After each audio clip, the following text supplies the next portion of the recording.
Metal Jesus here, and I am back again today with the Immortal John Hancock. How's it going, dude? It's going well. Always a pleasure being here. Please tell people why you are here today. I'm here to talk about rare N64 games. That's right. This is not going to be hidden gems. This is going to be more of a collecting video, and in this video, actually, I'm hoping to learn just as much as you guys, because I never see these games complete in box. This is going to be cool. I'm excited about showcasing these because instead of just sitting in my game room, I'd like to share it with you and your viewers. This is going to be so cool. All right, let's take a look.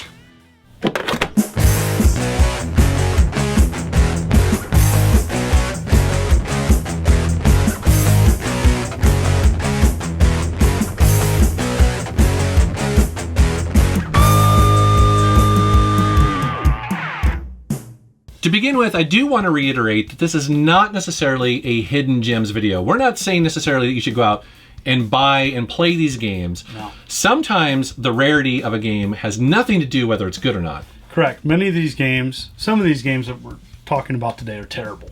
Right. Yeah. But it's so cool to have some, 10 of the rarest N64 games complete here in this. And that's why I was really excited to do this video, because how often do you see this, right?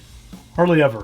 I had a hard time finding these a long time ago. Yeah, so this is going to be pretty cool. So let's go ahead and start with that one. So this is Snowboard Kids 2. Snowboard Kids 2, published by Atlas. Right. And Atlas is known for their low production numbers. And I don't know, for me, like, yet another snowboarding game for N64. I mean, they had a couple. And, yeah. And there are fans of this game. Yeah. I'm not one of them.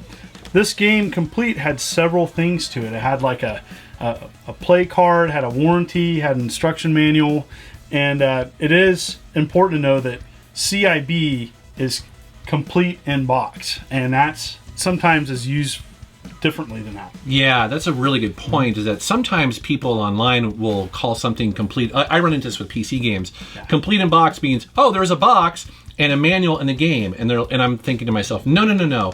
That used to come with, I mean, depending on the game, but it would have like a product manual, it would have a warranty card, yes. It would have like this little page telling you how to get it to run, all the things, because it all depends. Like sometimes when you're buying this stuff here, you really want to get it back to the way it was when you bought it day one when it really came out. It is. I have a minimum, like I try to get most of my games as much as possible with at least the manual and at least the box and at least the game.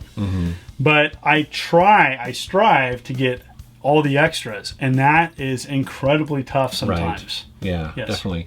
So that's why you opened up Snowboard Kids here to kind of show some of that stuff. Yeah. Now I also want to talk a little bit here before we get going, though, is the cellophane. So some people have messaged me about the cellophane, and like for instance, on getting back to my PC collection, I did a video where I was like, oh, sealed games versus unsealed. Well, you could just open it up and then reseal it and it'd be sealed, and that's absolutely not true.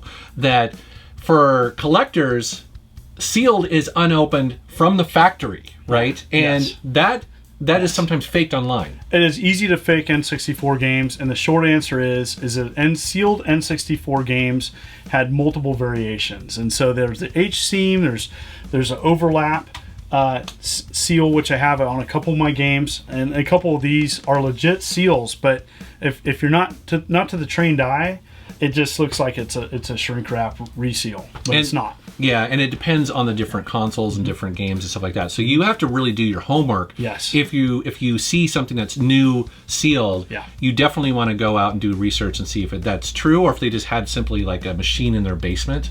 Correct. That's not the same thing. One thing I do like is keeping any price stickers that are original on the shrink wrap, because that's harder to fake. Oh. And like for example, many of my N64 games that are sealed are from KB Toys. Oh, okay. And that's a very specific sticker, and it's harder to duplicate, and it just adds authenticity to the seal. Is that why you do that? Yeah. Huh. Yeah, and that makes sense. And also, though, like older games that came during the video game crash, it's funny to see like how cheap they were. Yeah. But it's actually historical, because a lot of these retail stores are going away. Yeah. That might be one of the last things left over from a particular specific store. Yeah, no doubt. Huh. Yeah. Okay, cool. So we started with Snowboard Kids 2. So show me some other ones here. Daikatana. Yes, I have that on PC. Yes, much better. I'm sure. Much better. So, this game was promised to be the second coming of Christ. Yeah, and John Romero and all, yeah. And it wasn't. It was average, average at best.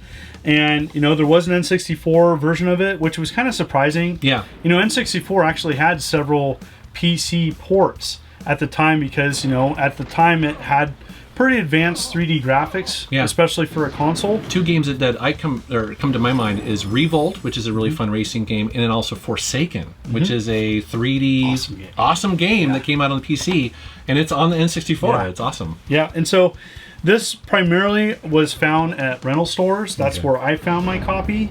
I found it at a mom and pop rental store, but this game is hard to find complete.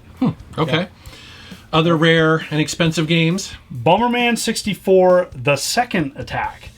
So, there was multiple Bomberman games for the N64. This is the second Bomberman 64, and it was just low production run.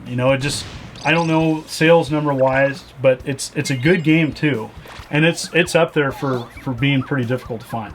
So there seems to be that there's a couple really expensive collectible Bomberman games. This one, the other one being on the Saturn. Yes. Around the same time, right? Yeah, Saturn Bomberman, and this came out afterwards, and this was more like a more than just your traditional Bomberman game. Okay. But it's all the crazy Bomberman fans want it, and then it's also incredibly hard to find. So it's like the worst of two worlds for collectors. This next one, oh my god, this looks like a total budget title and something that probably most people didn't buy because it looks like crap.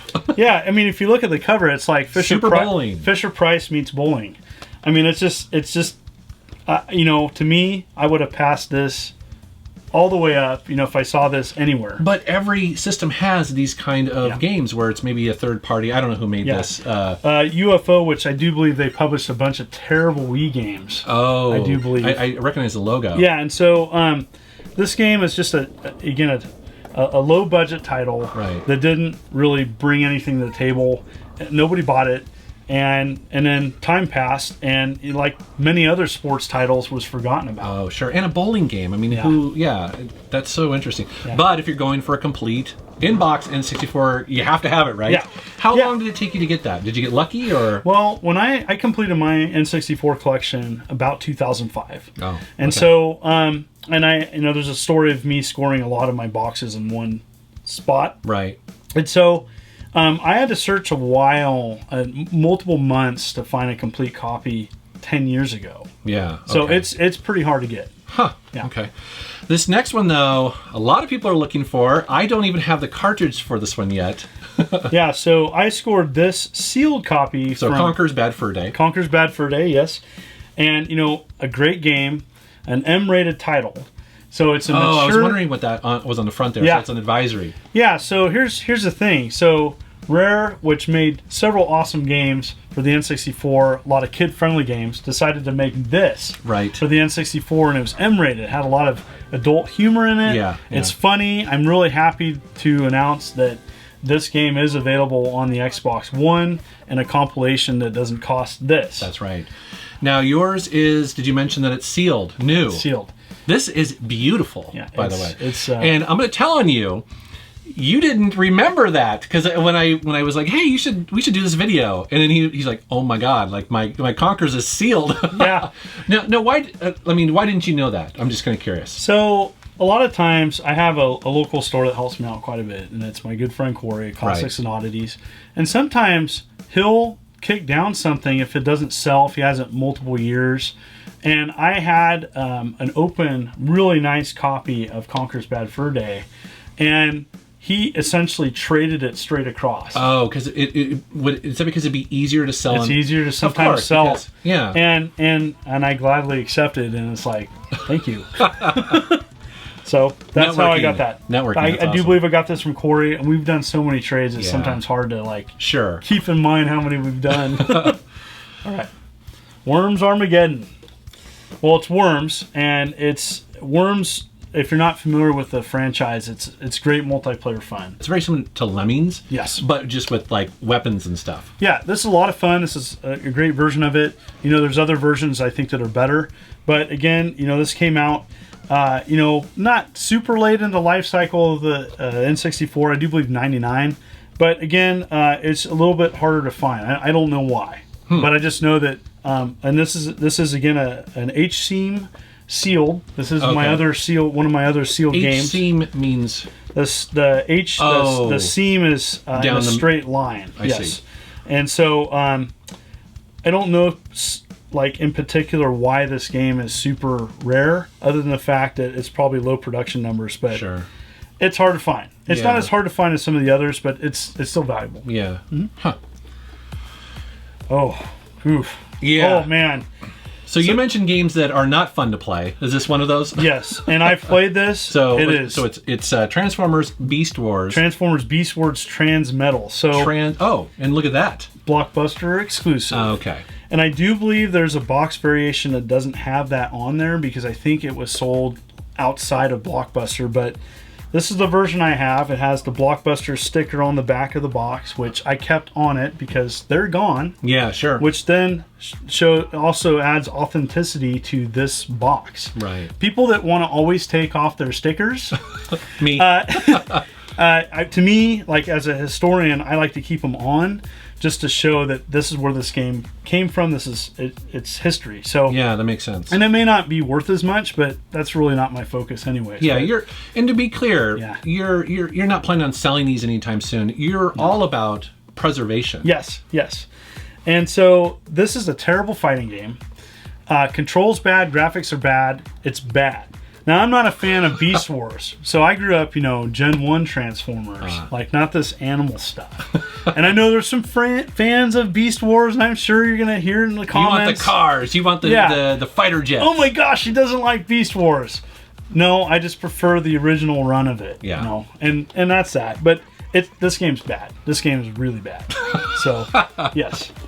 Okay, so this next one here is a great example of a sports title being somewhat rare, because what I like about this, or what I think is interesting about this, is that 99% of the time, Madden's, NBA, all these sort of games that they pump out every year are worthless. And here's a game, it's a soccer game that's not worthless. International Superstar Soccer 2000. It's not the only ISS soccer on the system. It is super hard to find, complete, and you would overlook it. I found both my copies at the same rental place. I bought both of them, sold the other one to complete my N64 collection. Wow. And so I went to a rental store, and they mostly had sports games left, and that's where I found my copy of it. Again, people passed it up because they didn't know that you should pick it up, because even if you don't want to play this, even if you don't care, you can potentially trade it away, you can sell it, whatever. Yeah, and I, again, at the time when I was collecting N64, there was mom and pop rental stores. A lot of these places had a lot of rare games, and they were just selling their old stock because they were going out of business. Right. And what's the one thing that's usually left over? Sports games. Yeah. Huh. Yep. So this next title is one that I bought the original cartridge years ago. It's called Stunt Racer. Yeah. And I was simply 64. Stunt Racer. Stunt Racer 64. And I was simply just trying to find all the racing games on N64. And it's a fantastic game. And then yesterday when we were talking about this, you're like, oh, this game's really rare and expensive. I was like, it is? It is. I was like really shocked. And you have it in the box. I don't have it in the box. I just have the cartridge. But so I think the other thing to too is I think sometimes popular and expensive gets mixed up with rare. This is truly rare. So like you can find some of these on eBay for lots of money. Well, like Conker's a good example. That's not a hard game to find. If you go to Portland Expo or whatever, there's going to be copies of maybe not in the box, certainly not sealed, but you could get the game. This is much harder to find. It just didn't sell. I don't know why it was so. I do believe I could be wrong, that it was a rental store exclusive. There was several for the N64, at least initially. Low production numbers, but it's really hard to find. And unfortunately, it's a great game. It is really fun. Yeah. And so I know you're a racing fan. Yeah, so I love this game. I need to give this game more time. So definitely want to check it out when I have free time, whenever that is. All right, and then I'm kind of curious. What is the rarest, most expensive game on the N64? Well, I'd have to say ClayFighter Sculptor's Cut. ClayFighter 63rd and a third Sculptor's Cut. Okay. Which is a variation. It's a ClayFighter fighting game. So it's a fighting game, and it's just I do believe it was a rental exclusive.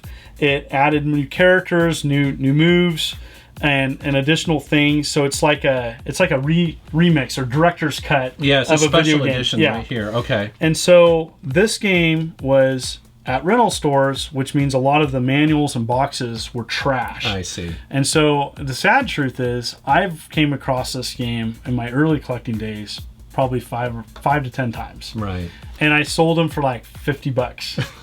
And like, of course, at the time, at the time I was like, oh my gosh, $50.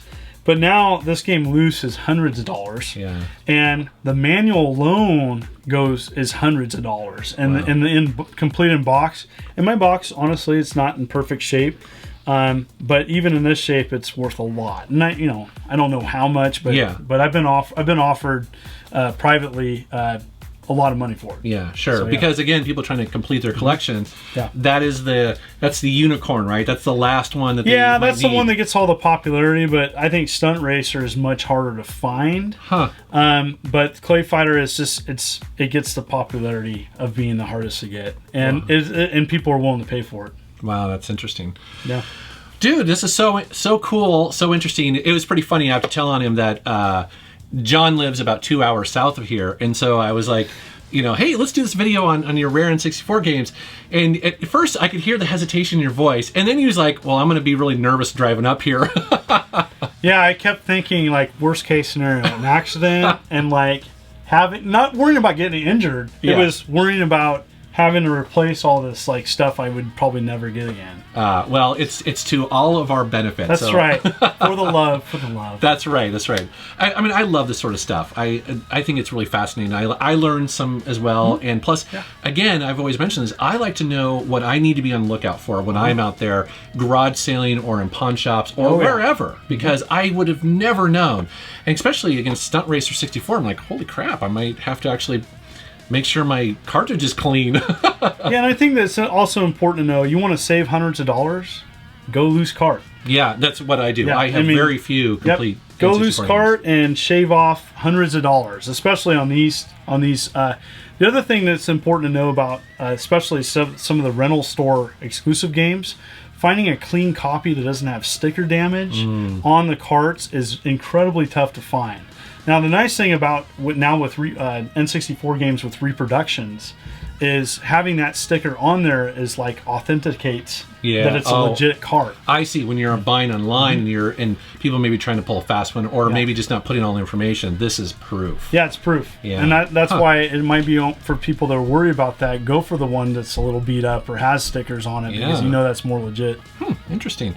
Well, dude, thank you so much for doing this. Yeah. Where can people find you on the internet?